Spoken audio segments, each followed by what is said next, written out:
All right. Assalamu alaikum wa rahmatullahi wa barakatuhu. Welcome back, everybody, to another weekend edition. Every Sundays we go live at 2 p.m. Central. Um, Before we get started, just remember that to subscribe and to hit the bell, and make sure you share the stream on Twitter and whatnot so everybody is aware that we are live, for those of you that don't already know. Also, now YouTube has a new membership option, so there are different tiers you can sign up for. Go ahead and check that out, as well as Patreon if you don't like YouTube. And make sure you go ahead and check out that stuff for premium content.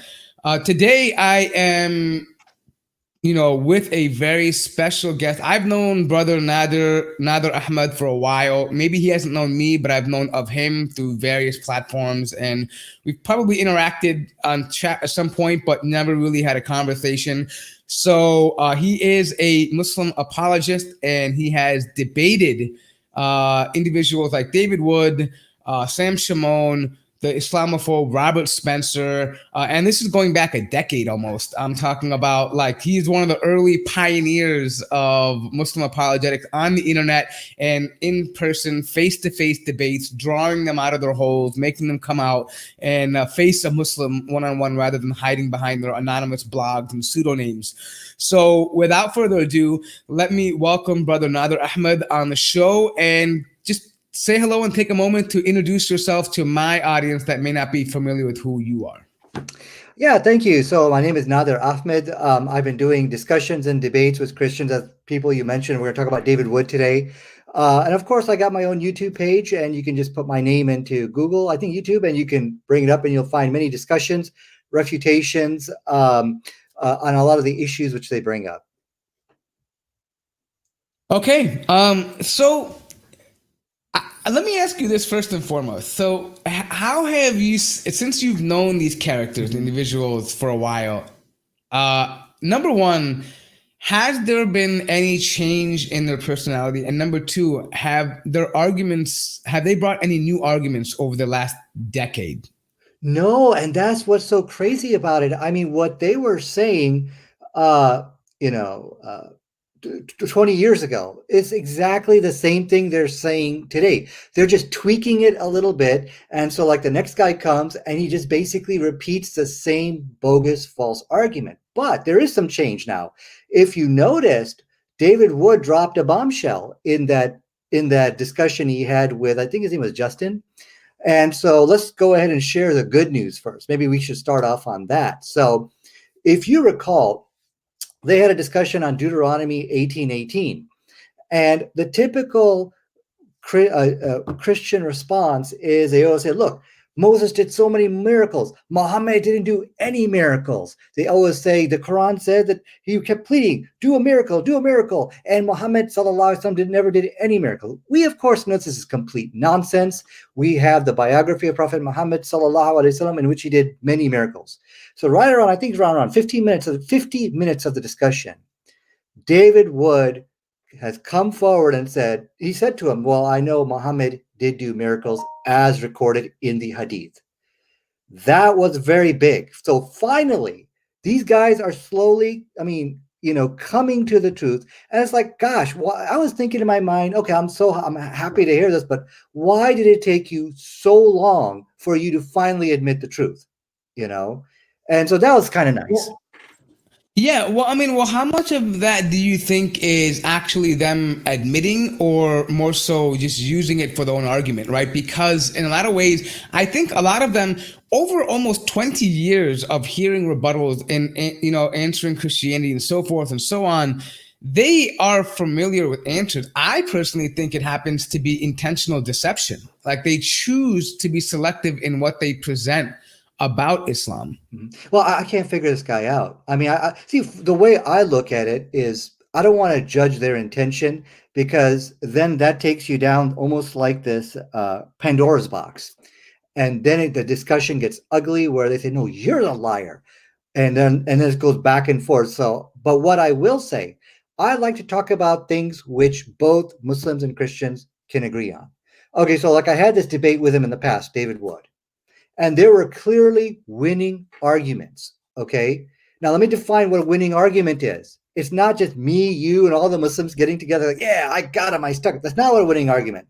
I want to define this so that we can all agree. This is something which Muslims and Christians can look at that and say, okay, yeah, that's right. You did say something which was true. Like, for example, I was in a debate with him and I pointed out to him many issues. Like, for example, he tried to quote Surah chapter 9, verse 29, and where it says, fight the unbelievers and those who believe not on the last day.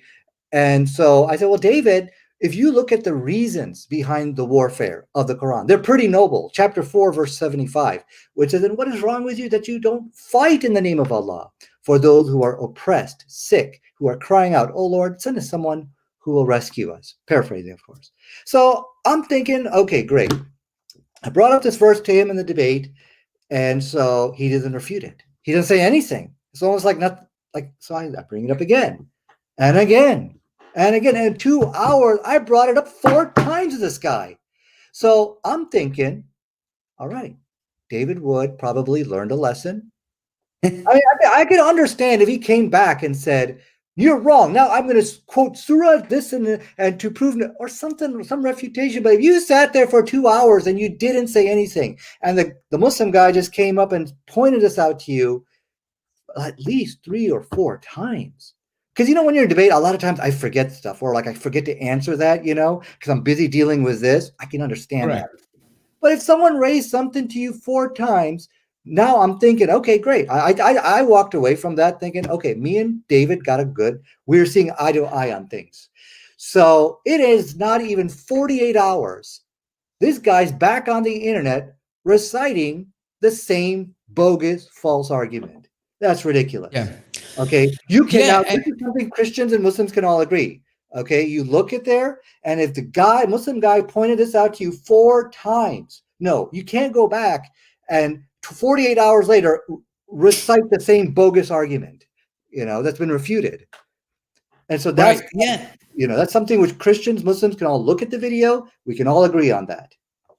No, absolutely. And I think this is the problem with, and a lot of times, I just want to remind people, a lot of times people think a debate is about winning or losing. And in my opinion, a debate is not about just winning and losing. It's about presenting material to the audience and planting a seed in their mind so they can go forward later on and say, wait a minute, maybe the arguments that the opponent is making isn't entirely sound. Maybe there's more to the puzzle here, and that I'm being presented one narrative. Because let's be honest, at the end of the day, Muslims and Christians both, when they have their own respective apologists on the stage, they're going to naturally root for them no matter what, right? They're not going to really, show support for the other person.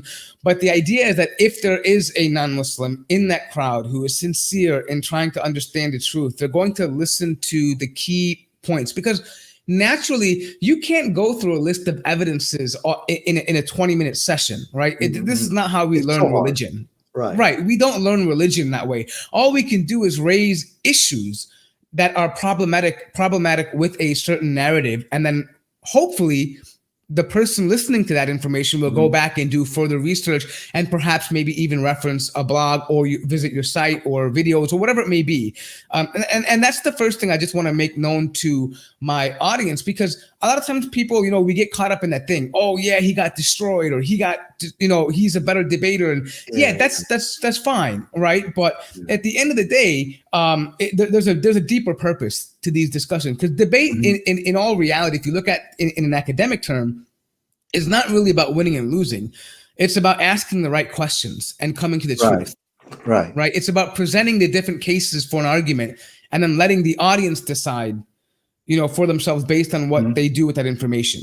And I'm sure you're seeing now, given how debates used to be 10, 15 years ago, and you're seeing it now, and I'm sure you're seeing a shift in, like, it's almost become like this celebrity culture.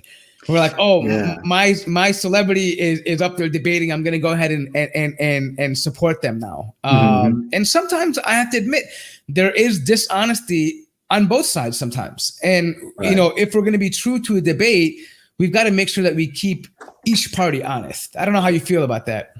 No, I agree with you. It's turning into a lot of a personality kind of thing, and it's getting very ugly. But I've seen it on both sides of the ugliness, but I feel it's more on the Christian side. They are turning people like Wood, Shamoun. These are people, and others than them. They're turning it into something very ugly, which I'm like, oh my God, I wasn't even. The way it should work is after the debate, we should shake hands and go out for dinner. And actually, that's what I did. I was Wood. We had this one debate in Virginia Beach, and after the debate, like, let's all go out for dinner. So me, Nabil Qureshi, but what I realized, they didn't want to go with me. They were like, get out of here, And I didn't realize it because they're debating with this type of animosity. But I want to also bring up another point here. If you listen to that discussion with Derek, Wood was not able to make a single positive case for Christianity. You should forget about Islam. Tell me why Christianity is right. Tell me why it's right.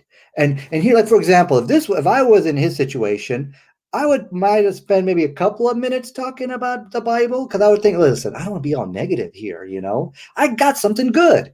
I got some good proof for you, and here's why you should be a Muslim. And I would talk about the scientific, prophetic, archaeological evidence of Islam, and this is where I would go. Not so much trash someone's religion.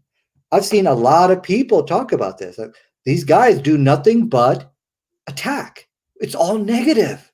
It's like, oh my, and even for me, it's like, it's so hard to watch it because there's nothing positive in what they present. Right. No, absolutely. And the thing is, this is what the argument I've been making for the most part, that they hate Islam more than they love their religion. Yeah. And that is just how it's appearing right now, because they're willing. There's a woman by the name of Hodgin Trash. I call her Hodgin Trash. That really, she's at Speaker's Corner. You may have seen some of her clips. She has the most annoying, accent. I don't want to be too, launch on Hamza here. But point being is, she is showing cartoons from Charlie Hebdo depicting Jesus and his mother, and saying, you know what, she's doing that in order to say, oh, I think this is beautiful. This is art. I don't agree with it, but it's art, and I don't really have a problem with it. And and I know the only reason why they're probably doing it is because they want to show that, oh, Christians are more tolerant than Muslims, and Muslims are just evil, and so they have a problem with images. And I thought in my head for a moment, like yesterday's live stream, that you're willing to humiliate your God in order to make Muslims look evil. Yeah. Like, think about that for a moment. Like, and another thing to complement this is, they are no longer presenting us arguments about why the Trinity is true. No longer is there an argument anymore. It's only, you know what? If you can't, just don't be a Muslim. I'd rather you be an atheist, and you can see by the people who they're siding with. David Wood has brought on ex-Muslims, atheists, and other atheists to trash Islam. Why would you bring an atheist who trashes both religions in your quest against Islam? At the very least, we both believe in God, right? We both believe in the Abrahamic faith. We both believe in positive traditions from the Abrahamic faith. Why would you, enlist an atheist? For me, the only logical conclusion is that your hatred for Islam supersedes your love for an Abrahamic religion, right? It's all part of that. It's all part of that debate defeat. You see, they are debating. I mean, what I tell people, I said, when they talk about, okay, who won these debates? I said, listen, you will see debate victory in people's actions. Okay, what they are, and look at, if everything you have is hate, everything you have is just a malicious attack against people. Like if you Google my name, you will see so many malicious attacks against me personally, trying to expose me, but not my arguments. And I think this is the posture people have for debate defeat. Look, I'll give you a story. I'll give you an example of something which I saw. All right, so I was inside Chicago. Have you ever been to the ISNA convention by any chance? Yeah, I'm born and raised in Chicago, so yeah. Okay, I'm from Peoria, Illinois, so I'm from the Chicago area too. Oh, okay, all right, yeah. I have a cousin who lives out there. He's a radiologist. He's in Peoria too, so it's interesting. Yeah. Okay, well, tell me his name offline because I might know him. Okay, so I'm down here in Florida just for work. But anyways, so I'm going into ISNA. This is a convention. This is a place where kids and families go to have fun, to buy clothes, maybe to meet that special someone. It's just like a great bazaar, almost like a carnival with no rides. And you just explain to people who don't know what it is. So I'm over there, and I look across the street and I see a barricade. All right. And I see a bunch of protesters shouting down these people who are doing nothing more than just trying to have fun with their family and basically have a nice day. And I look over there and I'm like, there they are. I see Sam Shamoun. And I'm like, I believe David, I'm almost certain David Wood was behind that barricade. So the cop comes up to me and says, blah, blah, blah. I can't remember. But basically, these guys are a bunch of bleep, bleep, bleep. And that's when I did this. Look, I raised my hand in debate victory. My point here is this. Look, it comes out through your actions. I am not such a big loser as to be behind a barricade of see some Christians, let's say, go to a convention and me shouting down their wife and kids. I'm not that big of a loser in life, you know. And so my point here, look at how Shabir Ali and how so many other Muslims, you don't see them preaching hatred. You don't see them having that kind of malicious venom against people. And neither do I. I'm a very normal, boring person. Yeah, and not only that, I mean, and some people maybe critique, you know, your debating style in that sense, and because they're looking for that fire and they're looking for the fire in the belly, and I get that, you know, I mean, people are looking for entertainment, but I wanted you to bring you on because I've known you, and I know people have some criticisms about your debate tactics and stuff like that, but aside from that, right, I think you come from an era where debating was an entirely different objective. Like what they're looking for is a straight, you know, fist fight. Like they're looking for people to get down in the mud and just hurl insults. And that's not academic. That's not how we, even as Muslims, are supposed to approach, you know, debate in that regards, right? But the thing is this. I've noticed that even early on, people, I would say that Sam Shamoun has probably tried to calm himself down. Inside, he's a very violent person. He used to come on Power Talk and say, let's go box right now. Let's go outside. Let's punch you. I mean, he used to just make all these claims. And like, he doesn't, and I guess this goes back to the original point. You see the fruits of your belief in your actions. And when you're out there and you're calling people to fight, you want other people to hate, you want other people to degrade and insult. Just see how they act with Muslims on their live stream. Christian Prince is asking young Muslim women to fondle themselves, to show their breasts. You know, Sam Shamoun is making fun of people with Indian accents, right? Even though they're being genuine and sincere with them. This is how they're calling with love to Christ. That guy's like Skeletor. He's like Skeletor. Yeah. Have you ever watched He-Man? Skeletor, how he's cursing every three. He is a Christian version of Skeletor. But you know, you're mentioning Hodgin Trash and Shamoun. Well, you know, we have to understand they are kind of deranged people. And I'll give you an example. So I used to meet Sam Shamoun in this restaurant out there right off of Devon. And I never knew I didn't really know who he was. And hold on, he used to have his own Christian dawah stand on Devon Avenue, right? Where he would call the non-Arabic speaking Muslims. Yeah, I remember that. Yeah, I confronted him one time a long time ago. Yeah, but go ahead.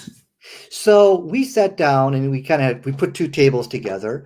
And what I remember was this guy was shouting and screaming almost like a lion. And so I said, Sam, can you please keep your voice down a little bit? We're in a restaurant. You know, it's kind of embarrassing. and he didn't understand. I remember he was literally shouting and screaming Bible passages, and everybody in that restaurant was turning around and looking at us. And this is back in 2001. And so my point here is normal people don't behave like that. I remember I was trying to I couldn't refute him because I was so hot with embarrassment. It was like I was like, oh yeah. And so because everybody was literally looking at us, and he said, it's okay. I know the owner of this restaurant, and we're cool, and this and this. And I'm like, oh my God. So my point here is this: these guys are a little bit quacky in the head. You know, they're deranged people to begin with. And of course, this is part of, by the way, it comes from the evangelism that, you know what, we have to preach the word, speak the word, yell at people, condemn them, because otherwise we have to save. They believe they're literally the ones who can save people. They believe it, and we as Muslims we always make this dua, Ya muqallib al-qulub thabbit qalbi ala dinika. I mean, we know Allah is the one who can change hearts. We don't, Right. when we give information, we're just giving that. We're giving information, and at the end of the day, it's up to that person and Allah. And if He guides him, He guides him. If not, then go in peace. But real quickly, I wanted to demonstrate something here which you might find interesting, and I found this recently on my Twitter. And this is because now lately they've been talking about the preservation of the Quran and so forth and so on because of some of that controversy that Yasser Qadi said, which he shouldn't have said, by the way. I just want to make it clear I disagree with the position that he held on that. But because of that, let me just share my screen here. I'm going to show you a clip that I believe is quite interesting here. Hold on here. Let me see if this is the right. Yeah. Okay. Let me know if you can see this clip here. Okay. Can you see that? Yeah. Okay. All right, cool. Here we go. For the longest time, I believed that Mark 16, verses 9 to 20 were spurious, and I hesitated to quote John 7, 53 to 11 as inspired scripture. So every time I came to those passages, every time I thought about mentioning them, I had a fear. The Lord knows this. I'm being honest to God when I say this. I had a fear to quote them because I had such doubt about their authenticity. I now believe with confidence. Mark 16, verses 9 to 20, inspired scripture. Mark wrote it. It's not a later edition, as well as the woman caught in adultery. For the sorry, I'm going to. So what's interesting about this is that two things. Number one, he's admitting that he believes certain passages in the Bible are not divinely inspired. So the works of men, number one. Number two, he now believes that he has the authority from God to decide what is now authentic in the Bible and what's not, because God spoke to him. God put it in his heart. So how do we know? What if God puts in his heart that tomorrow another passage of the Bible is not true? So what do we do? I mean, is this a pick and choose now? He has a Godometer. He can detect what's God's verse and not. Yeah.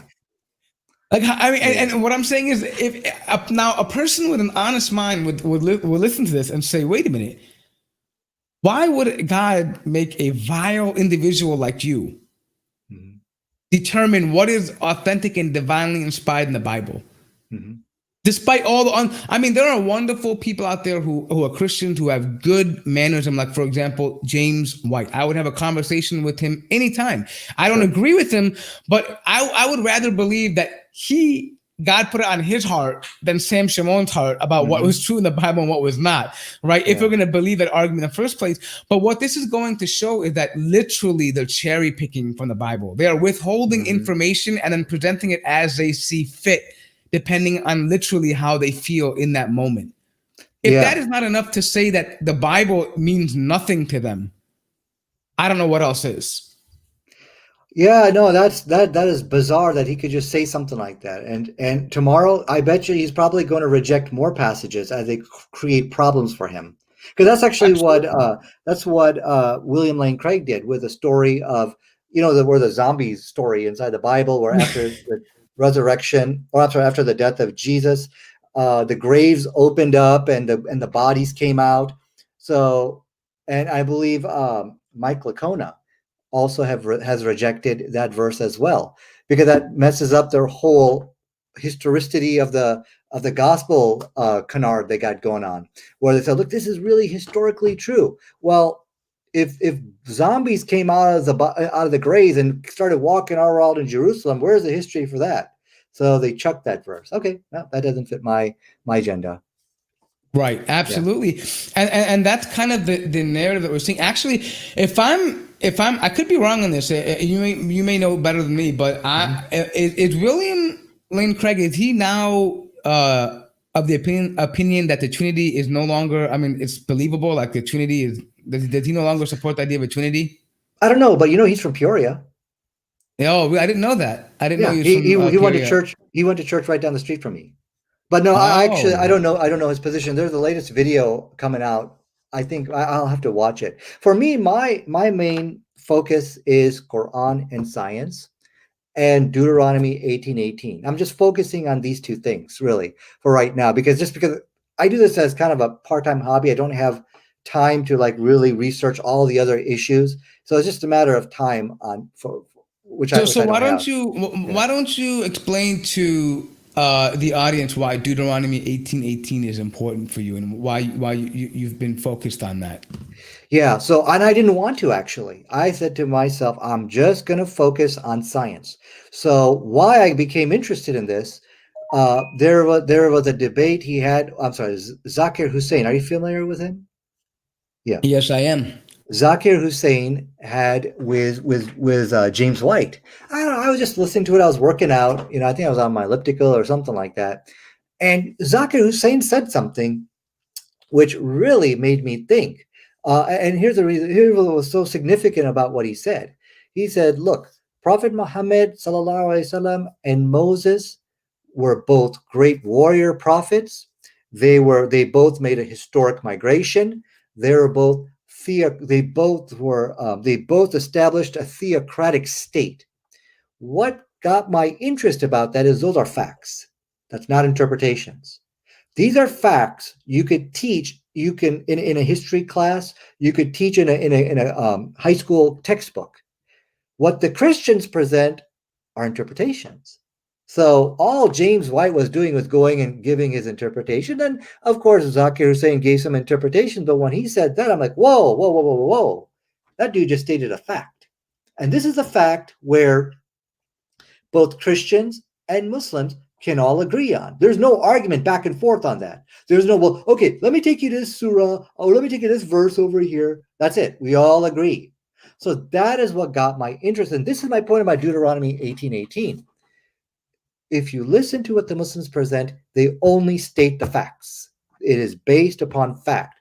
What the Christians present are interpretations. Okay, so the Christians will say, oh, but let me tell you exactly what it means to be like Moses. Okay, let's go to Deuteronomy 34:10. You see, he has to see God face to face. Muhammad, and it says in Deuteronomy chapter 34, verse 10, and he did many of the signs and wonders. Muhammad never did any miracles. Now let me take you back to Deuteronomy 18:18. It says, brethren only refers to, it has to be the Israelites, because it has always been used in this context. It is definitely from amongst your midst. My point is this. Everything I just rattled off are interpretations. Okay. And this is what, and maybe I have a skill which other people don't have. And I noticed this. I'm able to find fact versus interpretation. You see, what I just rattled off to you, a lot of people will look at both of those. They won't be able to tell the difference. I can't tell what's the fact and what's the interpretation. So that's what got my interest. And this is what I tell people. Look at the facts. When you look at the facts, and of course, we'll definitely go into all of the interpretations and they will all be refuted, but why go there? So this is what got my interest. I'm going to give you just an opportunity to respond to that, because I want to give you the game-winning argument of Deuteronomy 18:18, which I believe will really, it's a debate to end the argument, which was the debate to end all debates, I believe. But go ahead, please. I hate talking for a very long time. No problem. Actually, I'm looking for this clip that I actually want to play, and it's interesting for me because it actually shows the holes in so David Wood has debated Dr. Shabir Ali, I think at least a couple of times, at least once, and ever since that time. Whoops, hold on. Let me just pause that. So we always see how humble that David Wood is in front of Dr. Shabir Ali. Online, his personality is, I'm going to destroy the Muslims, and I believe that Sam Shamoun can destroy Shabir Ali. But time and time again, Dr. Shabir Ali has put Sam in his place, and honestly, I believe that as far as a debater and as a personality, it would be beneath Dr. Shabir Ali to debate a vile individual like Sam Shamoun today. He's a deranged individual. So he shouldn't have he's not mentally well. And not only that, there are known, he's affiliated with people who are known extremists. Like there are people who have, there's no doubt. They've shown him at Proud Boy rallies and things like these are not normal people. Like these are very, like when the FBI talks about right-wing extremism, like he's a quintessential right-wing extremist. Like, if you were to just put him in the right crowd, you could see that. But I want to show you something about the nature of, and then maybe we can do a comment on this, but this is a very interesting clip that I found actually, and it has to do with in the course of a debate and with David Wood and Shabir Ali, and this happened towards the end of the debate during the Q&A session, and this was a very interesting question brought by a listener in the audience. So I'm going to go ahead and blow this up and then hit the play button so we can listen to this together. Here we go. My question is, how do we understand the claim that Jesus, peace be upon him, was crucified on a cross, tree, or pole in light of Deuteronomy chapter 21, verses 22 and 23, and Galatians verse 13, which states that whoever is hung on a tree or pole or cross is cursed? Thank you. Well, I'd say you're about that close to understanding the gospel, right? Because we know Jesus is righteous according to both the Bible and the Quran. Muhammad in the Hadith said that Satan touches everyone who comes into the world, but he couldn't touch Jesus or his mother. Everyone else, Muhammad, everyone, Satan could touch him, but not Jesus. And so you're right. How do we reconcile our belief that Jesus was righteous with the Old Testament claim that anyone who's hung on a tree is cursed? And it seems that we would have to say that Jesus was cursed in spite of being righteous. And that's exactly what the gospel says, right? The one who is without sin became sin for us. So, if we left those things out, and you would wonder, oh, was Jesus cursed? Well, Jesus was righteous, and yet he was cursed. And notice he was hung on a tree, according to Shabir as well. So he's under a curse, according to both views on the stage tonight. And so if Jesus was under a curse, well, what do we do there in Christianity? He's under a curse for a reason. Right? He's under a curse for a reason because what is he saying? Us, right? So that we can be forgiven. As far as other interpretations, I guess he's under a curse because he was hung on a tree, but I don't know. Shabir's about to answer, so he can explain what he would think about Jesus being hung on a tree. I mean, I agree that Jesus was well, righteous, we'll let him finish here. and I don't agree that he was a curse. And the Deuteronomy passage actually refers to a person who was hung justly for his crimes. So he's under the curse of God, according to Deuteronomy. Paul misunderstood this, and though Jesus was unjustly hung, Paul said Jesus became a curse, but he's a curse for us. But that is problematic because, as Dr. William Lane Craig asserts, you cannot just simply say that Jesus got up and rose from the dead on his own. God had to raise him from the dead.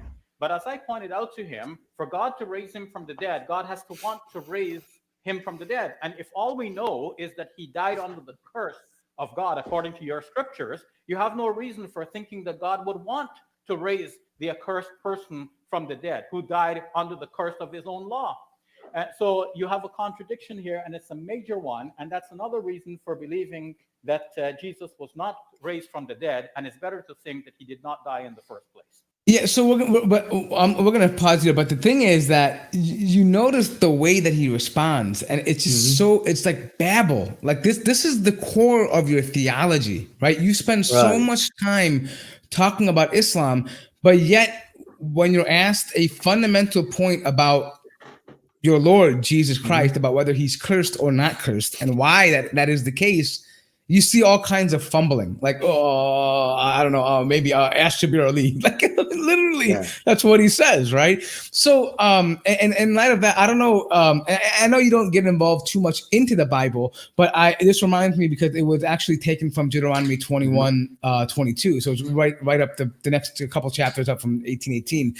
But the funny thing is, and I think this is uniquely important because it shows you that they're calling to a theology that they don't even understand themselves.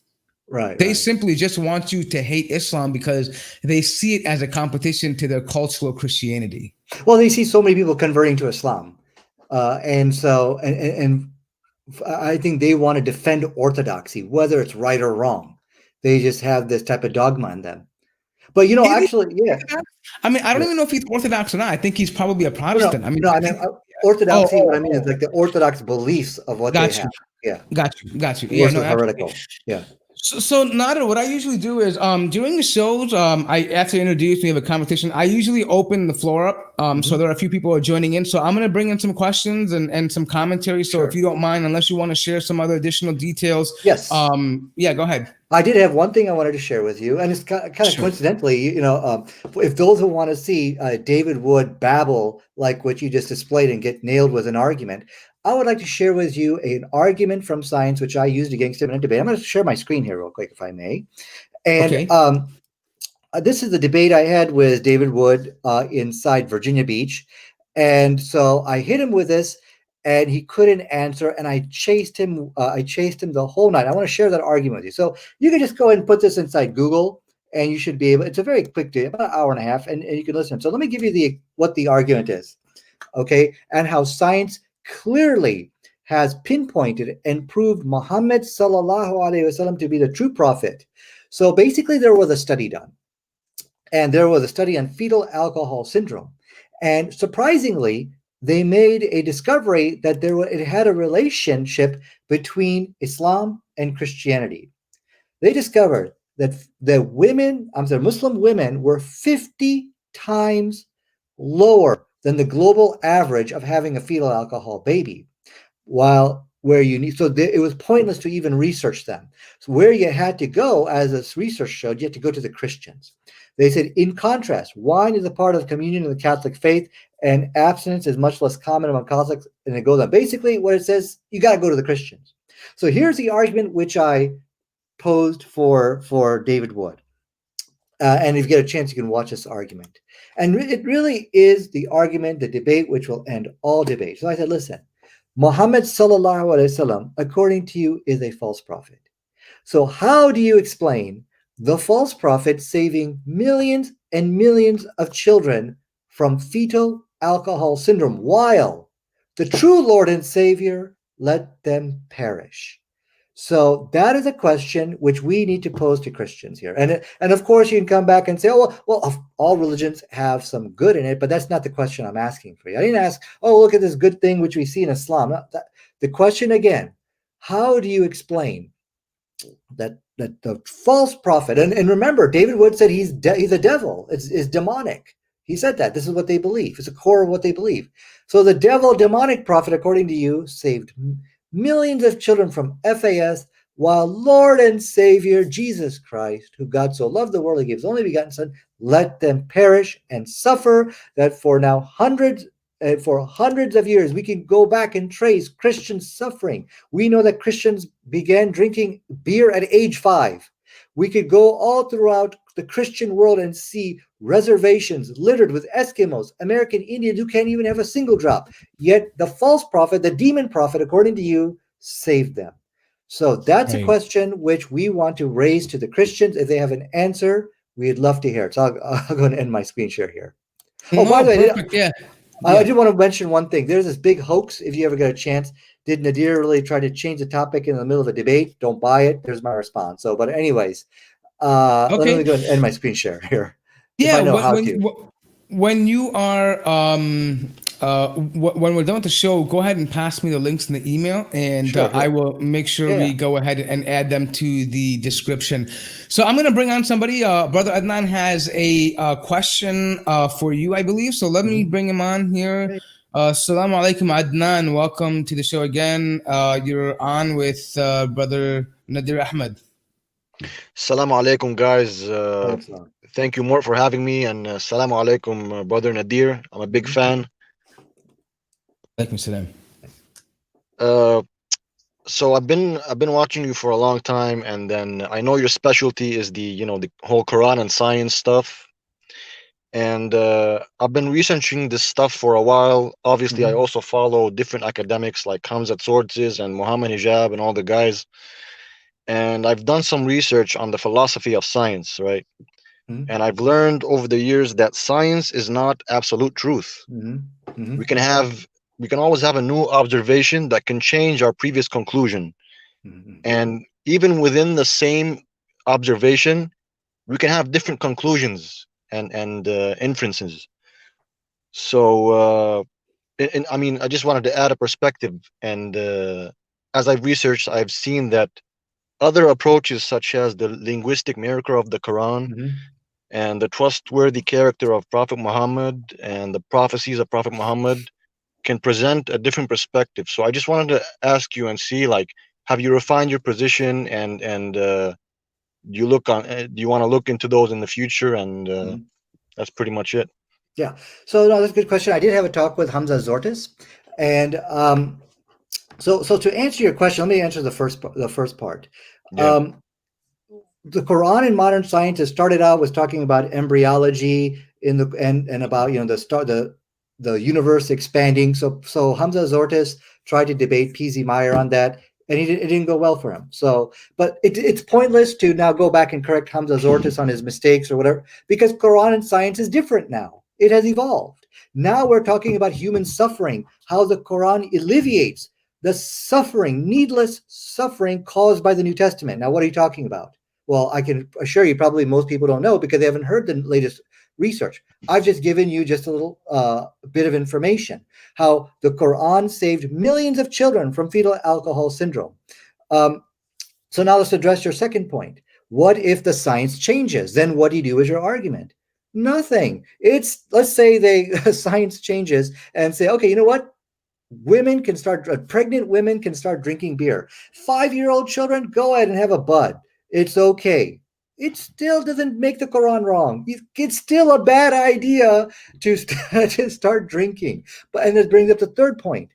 You are sitting and waiting for something in fear of something to happen, which the likelihood, the possibility of people telling kids to drink beer is so remotely ridiculous. We can say that it is very safe, that this science will not change. And that's what this new version of Quran and modern science, which I'm pushing out the door here, is. It's called fail-safe. Fail-safe is a terminology in computer science, which means even if the code fails, there will be no problem. And so even if the science changes, we're good. For example, I'll give you another example here. Mm-hmm. In the Bible, Jesus states in the Bible that the only reason to have a divorce is adultery or death. 90% of Christians ignore that.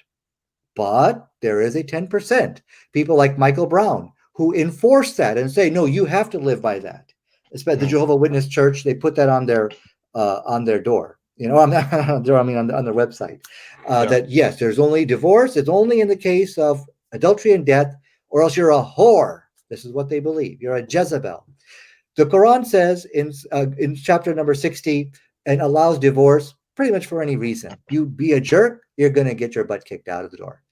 So here, we know from science today that living as a single mother, it affects the children. We know that they are more likely for crime. The likelihood for poverty and failing in life is far greater in a single household. So my question here is, let's say the science changes, okay? Mm-hmm. It doesn't make the Quran wrong. Kicking somebody out the door for being a jerk is still a good idea. So there's absolutely no more problems here. Yeah, I agree. I agree. And to add to what you said, that's why we shouldn't always rely on science to prove the Quran, because science is not absolute truth. Just like you were talking about, mm-hmm. It changes, and there are other sources of truth in epistemology. There's intuition. There's. I agree. I mean, for you to worry about the science which I've just given to you to change is ridiculous. We don't need to worry about the science to change. This is good, hard science. And I'm not going to worry that tomorrow, do you think it's possible that pregnant women can start drinking beer? I don't know. I don't think that might happen. This is foolishness. Okay. I'm not going to worry about that. One day I'm going to wake up and 5-year-old kids are going to start drinking beer.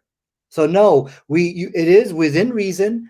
I mean, you have to look at there is a reasonable amount of fear on certain facts. For example, like evolution, things like the expansion of the universe. Yeah, we need to be a little bit careful with that. But then there's things where you got to be a fool to sit here and worry about the science changing. No, it's not. Okay, it's as true as you and me. Right. Yeah, Just to be Yeah. very clear, one thing: the Quran in of itself is not a science book. It has scientific mentions, and that can be correlated with what modern science may or may not have.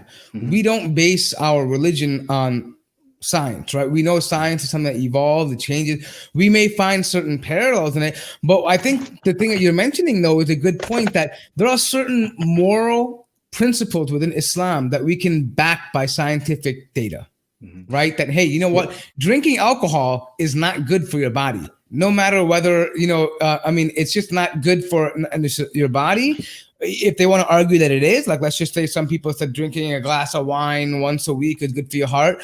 But look at the moral implications of it. We can see by the data the number of, useless car crashes, domestic abuse cases, alcoholism, coupled with gambling and smoking. All these things go hand in hand together. Here's one of the most important things, and this is where Christianity does not address this. Islam addresses the society as a whole, right? It does not just limit it to your relationship between you and God. Islam came to be a solution for humanity, and that would include how to interact with each other, how to live among each other, what rules and what principles you should apply to a society so that you have a society that is conducive for productivity, for longevity, for goodness, for righteousness. And that includes laws, for example, that would ban the usage of alcohol and things like that. And this is something that Christianity does not have. Christianity is a free-for-all, right?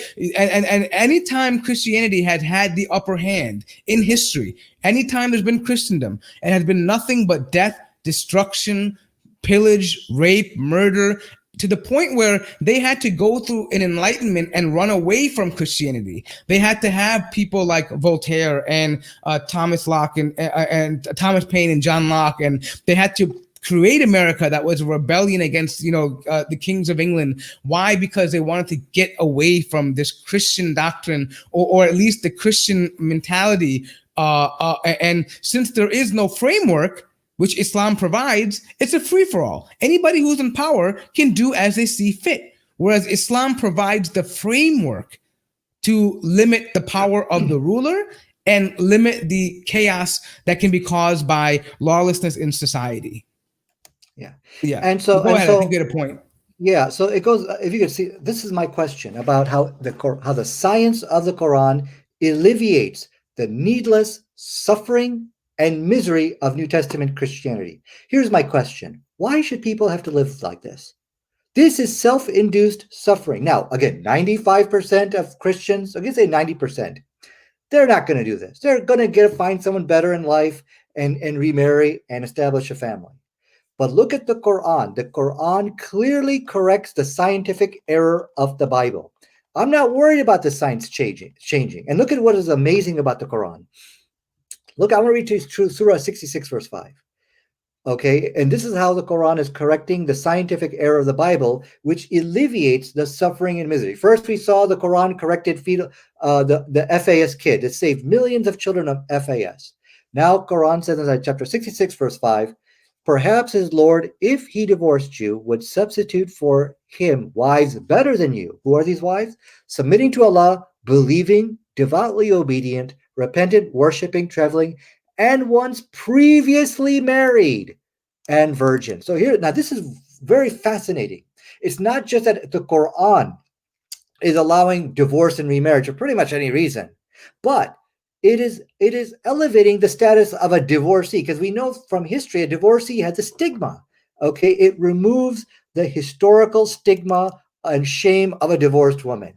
Okay, and so the Quran is correcting the verses of the Bible which induces suffering and misery. As I said, Quran and science has changed. We are now talking more about how the Quran alleviates the needless suffering caused by biblical Christianity. And I'm not worried about that science changing. Absolutely. Yeah, absolutely. I mean, these, I think people may confuse it with being like specifically like with scientific and data. We're also relating this to morality as well too. There's certain Right. moral things that science proves. Like for example, hey, you know what? Taking intoxicants besides alcohol, like heroin, is not good for your body. It's not good for society. Things like this, or divorce, right? That hey, you know what? There are cases in which divorce should be allowed, and that the woman has the right to also seek a separation, and a man has it, because there are reasons beyond just infidelity and other and things and death, right? I mean, Islam addresses the mental and the spiritual element of a human being as well too, meaning that people, the creator in his infinite knowledge understood, because he created us, that human beings can fall out of love, can grow apart. There can be differences, right? And that can happen. I mean, it's not like something odd in life. And when you look at Christianity, you're faced with that moral dilemma that, hey, do I betray God or do I betray myself? Right? I mean, what do I feel stuck in a place? And Islam, being the more the final revelation, addresses those issues. At one point, that may have been suitable for humanity.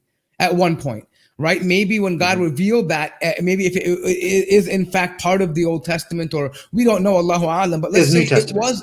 Yeah, New Testament, I'm saying. Let's say it was part of the Injil. Let's say Jesus did say that. We don't know, Allahu Alam. Maybe it was, maybe it wasn't. But let's say it was, for hypotheticals. Again, that would be for time and place, right? It would not be good for today. And what we have in the Quran is perfectly applicable for today. 1400 years ago, Islam gave the right for women and men to divorce in confidence, knowing that their Lord is not going to hate them or put them into the hellfire. Islam gave them a solution for their societal problem that may have been coming up. Right. And it's also important to point out, a lot of Christian women do take that to heart, and men as well, and they do remain single and for the rest of their lives. And this is where, if you go into every church, I bet you'll find one or two who are going to live like that under Matthew 5:32 or whatever it was. Yeah, you're right, absolutely right. And the thing is, also, what does that lead to? I mean, I am not encouraging sin, but human beings make sins. And if you cannot get married, are you going to fall into fornication and then have children out of wedlock? Are you going to create a culture of children that are born without fathers, or without under the dual parent household? What kind of impact is that going to have on your society going forward? When I mean, it's just sad to I mean, I'm not condemning those children specifically. It's not their fault. We're not Christians. We don't believe that all children are sinners. They don't inherit the sins of their father and mothers, but there's definitely an impact on those children, and I feel for them. I would like to see Sam and David stand up and uphold Matthew 5:32 and say, no, you are a whore if you get divorced and remarried. There's no divorce and remarriage other than adultery and sin. But they do taqiyya. They hide it. The Quran gives the right answer and has deep scientific implications. And that's why, people talk about the Quran being a scientific miracle, and it is. We'll talk about that later. But what people like Hamza Zortas and others that made a mistake is there's also things which are scientifically significant. Remember, the research done about 50 women are 50 times less likely to have a fetal alcohol baby. That was a scientifically significant fact researched by medical researchers. So if you look at what is scientifically significant, that will also point you to Quran being true. Right. No, I agree. I mean, I think to dismiss all of the science as subjective in the Quran is also a mistake. It's a big mistake. But right. I mean, I think there are certain use cases where we can definitely where there's a happy marrying of the Islamic concepts and modern science. Right. For example, another example of this would be the ayah in Surah An-Naml where Allah says that the Sulaiman heard the ant female ant telling the other ants to go in their homes. Now, for a long time, Sam Shamoun and Al-Fadi and Jay Smith were trying to say, well, ants, they have pheromones, they don't really communicate, but modern science is now telling us that the ants actually make sound. They have an under part of their anatomy which actually rattles, and they actually rub it against the ground to make not only simple but complex sound, to say even things like, hey, watch out, there's danger ahead, we're over here. Like, they actually have a conversation that only they can hear. And scientists have also recorded these sounds. So now this is an example of where the Quran shows that Sulaiman was able to hear something which Allah allowed him to hear, that no one could have known. Because for a long time, even science believed that it was just pheromones. It was just the hormone, just rubbing their antennas and whatever it may be. But that, for me, these are cases where, now look, if now we don't have to say it's a specific kind of sound or how audible. These are things that the Quran doesn't go into detail about, and nor should we. We shouldn't try to tie that and peg that to Islam. Well, my question is now, will they pull down those videos and their so-called refutations in which they claimed ants were mute? I don't think they will. And this goes back to what I was saying before. It's like they get refuted, and in 48 hours, they're reciting the same bogus argument that just got refuted.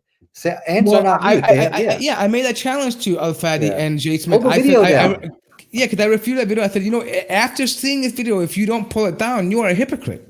You are you are a liar, and you're an enemy of God. Right. Because if you are sitting here, and I try to make this point to my Christian guests, if you have to lie to make about another religion to make your religion look appealing, there's something fundamentally wrong with your religion. Right. That fetal alcohol argument, if you go back to the debate, I brought that up, and I chased David Wood for a good hour and a half. I might have brought it up 6 times. I was like, answer this, David, and he couldn't answer it. So this guy goes back out and makes a video. He said the Quran is a scientific disaster. It got nothing right. This is his quote. And I'm thinking, oh my God, David, I just exposed you for about an hour and a half. I chased you. And now you say this? Come on, man. That is lying. That is deceiving. Yeah, absolutely. Brother Adnan, did you have any other follow-up comments, or can we move forward beyond this? Because I want to give an opportunity also to other guests who want to jump in as well. That was great, Dr. Nadir. Thank you for pointing out. Maybe I'll look into those, psychological evidences. Something new to me, and I just wanted to add a different perspective. Thank you very much, guys. You can email me, na19711990@gmail.com. I can get that information out to you. Are you familiar with P.Z. Meyer? I've heard of him briefly. There's a discussion I had with him in which we discussed the scientific miracles of the Quran. Just type my name, just type P.Z. Myers, Nadir Ahmed, and you can listen to that as well. Oh, thank you very much, guys. Sure. All right, Jazakallah khair. Yeah, just a quick a shout out. There is if you guys want to jump in on the stream and ask or leave a comment or have a question, and this is also open to Christian guests who seem to be also preaching in the text, you are more than welcome to use the link to join the live stream in the description of this video. We don't have we're willing to talk to anybody. We don't want to hide anything. We don't want to deceive you. We don't want to do any kind of Christian taqiyya. We don't want to do any kind of taqiyya at all. Whatever you have, whatever questions you have, we are an open book. We believe that we are with the truth, and we don't have any reason to hide that. So, but yeah. So moving forward, I think that was also, and I do understand though, just to follow up with our conversation here, I do understand the reason why some Muslim apologists and scholars will say not to quote miracles too much or scientific mentions, because the reality of Allah at the end of the day really is the one who makes the best ta'wil of the Quran. Like, he knows what he's intended to say. It may be that these are things that are related, but I think nonetheless there are cases that can be undeniably established that these are true, right? Like, for example, if the Quran says, do not murder, right? I mean, we can make a parallel to scientific studies about morality and longevity and even historical references. We can use that collectively to make a science-based argument about the mentions in the Quran. And me personally, I have nothing against that. I think that is a very rational thing to do. I don't think we should discard all of that. Well, I think that what's so great about Quran and science is the fear Christians have about this. Look, if you can Google my name, and I have so many discussions on Quran and science, show me where Sam Shamoun or David Wood or even William Lane Craig are willing to discuss the alleged scientific errors of the Bible. It just doesn't happen. They're terrified. In fact, I'm completely banned from their YouTube channel. I'm banned from their show. I can't even go up and talk to them. And I believe they're scared because they know this guy is going to compare the science with the Quran and the Bible. So in fact, I even got a $1,000 challenge. I'm going to donate $1,000 to charity if David Wood or Sam Shamoun just talk to me. They don't even have to debate me. Just talk to me about the Quran, the science, and the Bible. They will not, because they cannot answer the question of why a false prophet would save millions of children from fetal alcohol syndrome while Lord and Savior Jesus Christ let them perish. They can't answer that question. That's why they're running from me. They're not even going to take a $1,000 charity donation. It's ridiculous. No, absolutely. And I think it's because, like we mentioned earlier before, I don't think that it's a question of whether they want to defend or make you a Christian anymore. Right. I don't even think they really are concerned with the Bible anymore. As we heard, Sam Shamoun, he's basically just picking and choosing what he wants from the Bible at this point. Mm-hmm. I mean, he's openly admitting that he's questioning verses, whether they are divinely inspired or not in the Bible. Right. So, I mean, imagine if I believed that the Quran had verses that were not divinely inspired, well, I would leave Islam. What is the point of being a Muslim? Right. The whole point is that this is you can't trust the book. I'd rather read Dr. Seuss books. At least I know who wrote them. Mm-hmm. You know, I know where it comes from, right? What is the point in reading these books if you cannot establish that it contains the truth, and especially when regarding the most important thing in life, which is ultimately salvation, right? Ultimately, you know, that your own salvation. I mean, of course, in Islam, we have other concepts such as, you know, the welfare of human beings and so forth and so on. But obviously, salvation is the most important thing. And if you don't have that in your book, you cannot trust your book for that. What is the point? What are you preaching to people? You're preaching your opinion, your feelings. And lately, unfortunately for Christians, Christianity has become almost a guilt trip. Meaning, what do I mean by that? Well, forget about the validity of the Bible. Forget about Christian history. Forget about the inconsistencies in archaeology. Forget about the fact that, you know, Bible scholars are saying that, you know, there's nothing, things are not adding up. There are holes in the narration. Forget about all that. Just believe that God, who is almighty, sent a son that is also him to die, to forgive you, and gave his blood for you 2,000 years ago. He loved you so much, he died for you. He was spat on, he was beat up, he was humiliated. How could you not love this guy? How could you not love him, right? That guilt trip. You know, think about if I said, you know what, that guy, he died for you, he gave his life for you, man. He died for you. You would feel bad, right? You would feel like, oh my God, man, who's that guy, right? Oh, what a wonderful person. But the problem is when you get beyond the emotions, logically, it doesn't make sense. God does not create us, you know, God does not require blood.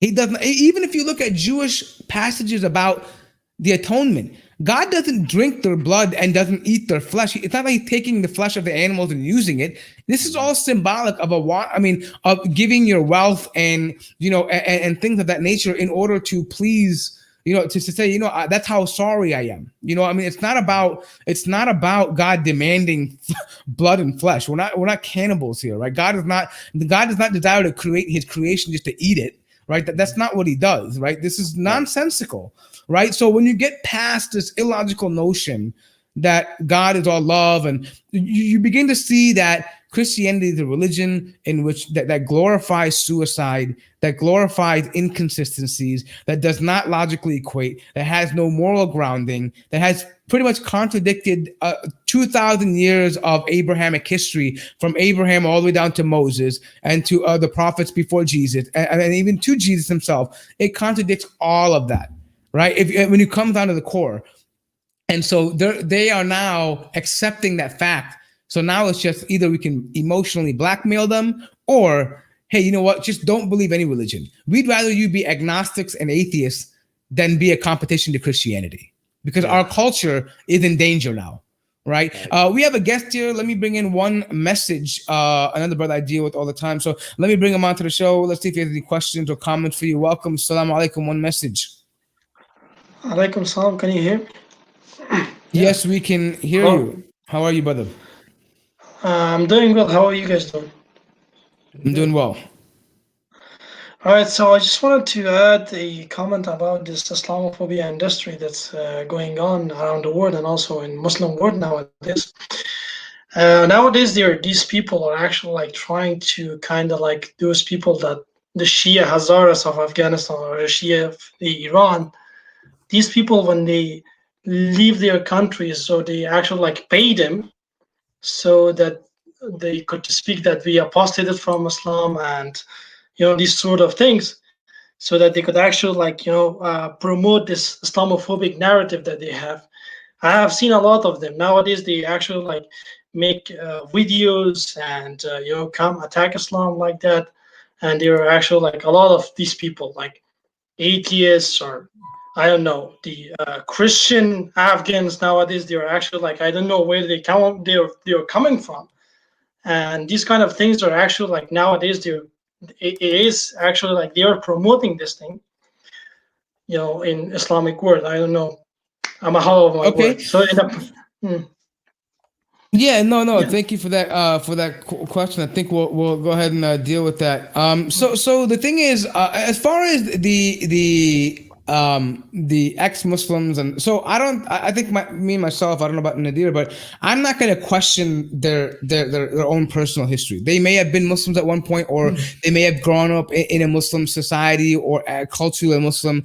But I do agree that I have noticed that many of them do come from certain places of the world that are not necessarily either practicing, or they have oppressive regimes that force a certain type of religious culture on them. When they come as refugees or they come as people, they already have a disdain for religion in general. They are not people who generally, because of their own personal experiences. And I believe that Christian apologists, or the prosperity Bible pushers, they target them. They say, you know what, and they've been doing this for many years. They go to Africa and they provide food under the altar. They do these kinds of things. And this is no new tactic for some of these missionaries, and this has been going on for generations. I'm talking about centuries, actually.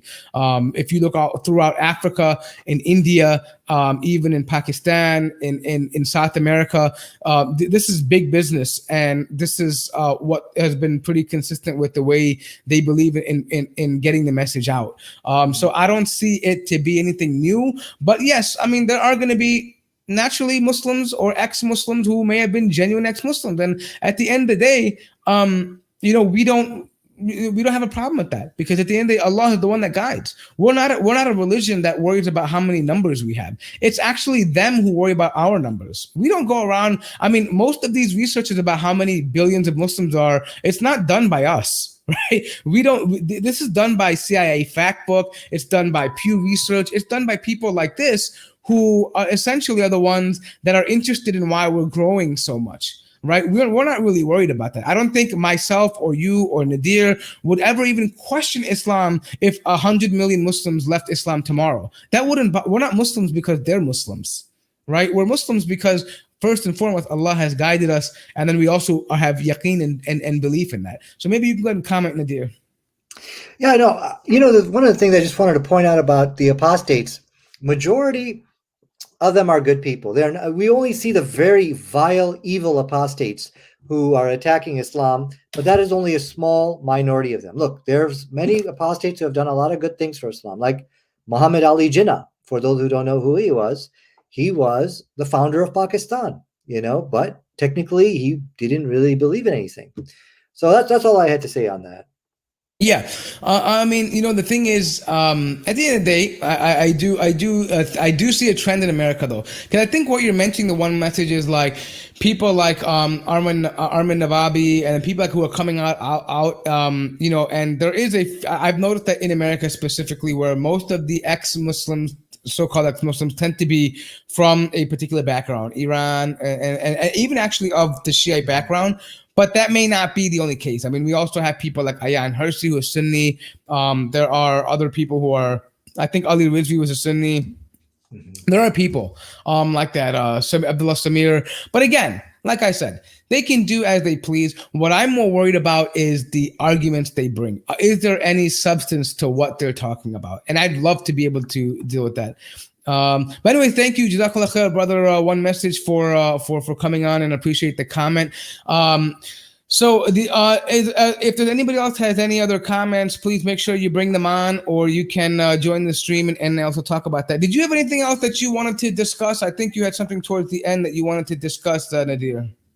No, I'll just reiterate that, hey, listen, I am willing to discuss and debate Quran and science with David Wood, Sam Shamoun, but they are running away because they are afraid that I think what they're scared of is that the scientific errors of the Bible are going to be exposed because they're indefensible. And for the Christians who are listening to this, the question I would ask you is, if I'm willing to donate $1,000 to charity, why would you not take that offer? Because remember what they said, I'm just a fool, I'm an embarrassment to Islam, I'm not even worth anything. If all that's true, okay, let's just accept that. Why would you not take $1,000 from this fool? My point here is, and give it to a charity. My point here, there's something more. There's something that they're running from. There's something that they're scared. And that's why I say the Quran and science is really the debate which will end all debates. So awesome. We have a question here from Aoun Maqsood. Brother Nadir, I remember you having a debate with Apus last year. What are your thoughts on that? Was he dishonest or manipulative in any sense? I'm interested to hear your thoughts. That would, in case you're not up to the speed on the lingo on the internet, Apus is the nickname for apostate prophets. So maybe you can give your thoughts on that if you want to share that. Okay, yeah. Now, in that debate, if you recall, so he tried to bring up issues of what he thought the Quran contradicted science. So he was not able to respond to a single refutation which I presented to him. But there's a problem with that. The problem also is some of the stuff I said was wrong. But then I went back, I fixed my error. This is the difference between me and David Wood, by the way. If I'm wrong, I spent 6 months in the comment section getting the right information. It wasn't like really big mistakes. And okay, I'm like, guys, I fixed my problem. Here it is. I'm acknowledging I'm wrong. All right. I don't come back 48 hours later and recite the same lie again. So anyways, I didn't but the point here is this. Whether if I was wrong or right, he simply didn't even have enough knowledge on the subject to even refute me. So pretty much he would say, this is wrong, and I would refute him. And he's just like, real quickly, can you just give a refresher, because not everybody's seen that. So what specifically was the subject issue that was in question here? It was Quran and modern science. Does the Quran contradict science in any way? Which, by the way, if you look at the debate, it was clearly proven the Quran is in complete harmony with modern science. But I made 2 mistakes in there. Yeah, and just so we can understand, what were those mistakes about? What topic? I mean, what was the? I mean, maybe you can clarify that. So, because I didn't watch that personally. Yeah. So basically, there was a verse in the Quran which said that, and the sun, it goes to a place which is mustaqar. Mustaqar in Arabic basically means stable. Okay. So I said, wait a second. So he tried to quote an English translation which said the sun stopped, but my mistake was. I just brushed aside the English translation. So let's just go straight to the Arabic. I mean, I shouldn't have done that because everybody else relies on English translations. So that was my first mistake. I was like, oh my God. Because again, I didn't realize this till afterwards. Because if you actually go to the English translations, if you go to like Islam Awakened, something like 70 translations, only 5 people interpreted as stopped. So he was deceiving people over there. But I should not have just brushed aside the English translations. But it doesn't matter because we actually have an authentic hadith from Prophet Muhammad sallallahu alaihi wasallam in which he defined what this mustaqar is. Okay. Right. And he says, I'm going to paraphrase the hadith for you, where he says, and the sun goes and it worships Allah. Basically, it prostrates under the throne, and then and so the hadith ends, and that is the mustaqar of the sun, which is basically talking about the way it worships God. But my point is this: look, if you look at the Quran, you will never find anything explicit which contradicts science. Things about mustaqar, this is all open for interpretation, and you're just making a controversy off of this type of word here. But this was really the winning argument of the debate. Find me something which openly contradicts science, which explicitly, word for word, contradicts science. He was not able to do that. He was there are things which are vague and ambiguous. He just tried to make a controversy in that. Yeah, so I get it. So basically what they do is they have selective readings and interpretation. And that is part of the problem of the English language. I mean, meaning translating into English. We're going to encounter this, right? And that's why we always say that the English translation of the Mus'haf of the Quran is not a Mus'haf. It's just a attempted translation of this, right? And so there's going to be people who understand the language different, and even in colloquial, I mean, we're talking about dialects that mean in different, even among the English language, you know, people use different variants of the of words from Britain to America to South Africa to India, right? I mean, English is, we don't all have the same words, don't carry the same weight or same emphasis in every culture which speaks English. So that's a problem that we also have to deal with. And yes, I agree that perhaps, like you said, we should probably be more mindful of that, and maybe then demonstrate from, you know, the various translations that we have and put them together. And I think the good thing about having all of those translations is you can begin to get an idea of what is intended from the general, from the translation, right? If one would have said stop and the rest of them said that it's in, a different word, we can kind of wait a minute, we're putting 2 and 2 together. You know, we know what the verse is intending to say. Right. And I also want to point out one more thing. So when I say there are no verses in the Quran which explicitly contradict science, this is a winning argument. Now, let me explain what the winning argument is. This is something in which all Christians, Muslims, and people are now converging and saying, okay, well, I agree with this. So in my debate with Abdullah, it was actually a discussion with Abdullah Samir, I said, show me something which explicitly, what you're giving me are just interpretations. That was about 52 minutes of the discussion. Right around 58 minutes, he started fumbling. You want something, paraphrasing him. You want something explicit? He says, well, no, this stuff is basically, it's an interpretation I'm giving you. That was the first one. In my second debate with Michelacci, do you know a guy named Michelacci? I forget his first name. Let me just share my screen real quick. I want to share this. Jonathan Michelacci. Oh, yes, Jonathan. Yes. Yeah. Okay, please Google this. Just put this. And I said, listen, everything you're giving me is an interpretation. Show me something explicit. And he basically said, well, no, it's just the implied meaning is what I'm giving you. So now this has sent shockwaves down the anti-Islamic forces or whatever you want to call them. Now, none of them are willing to come and debate me on Quran and science. Every one of them, from Christian Prince, David Wood, Sam Shamoun, have all ran away from debating Quran and science. Why? Because there is an emerging, victorious, winning argument. If you look at their claims of scientific error, it's all based upon personal interpretation. And we got 2 debates now in which they've basically come out and said, no, it's not explicit. It's just my interpretation. So yeah, I got a $1,000 challenge for any one of these guys to just talk to me about it. So anyway, that's all I had on that. No, well, there you have it, ladies and game gentlemen. over. This is game over. Challenge, right? $1,000 challenge that Nadir Ahmed is issuing to any Christian, whether it be Sam Shamoun, Christian Prince, atheist, anyone. He's willing to do it, and you can find him on his own channel. You can find them at the. I'll be putting his information down in the description as well. For the people in the chat, if people want to reach out to you, what's the best way to get a hold of you? Just put my name in Google and you can go to my YouTube page, and please subscribe if you get a chance so you can listen to the latest discussions and which we have on this. Right now, where we stand as of, let's see, what's the date today? September 20th, 2020.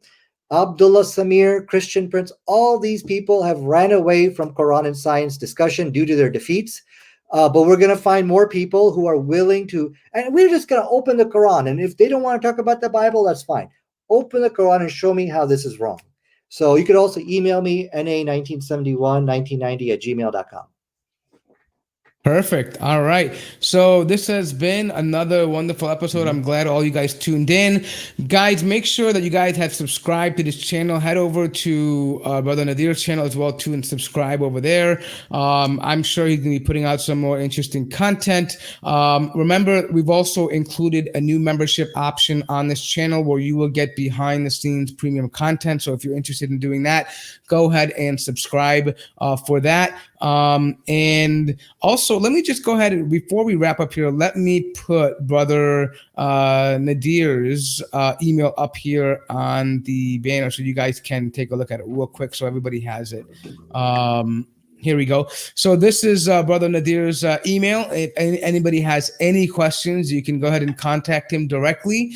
na19711990@gmail.com. I'm assuming you made that email in 1990, or maybe that's the birth of a child or something like that. Maybe. No.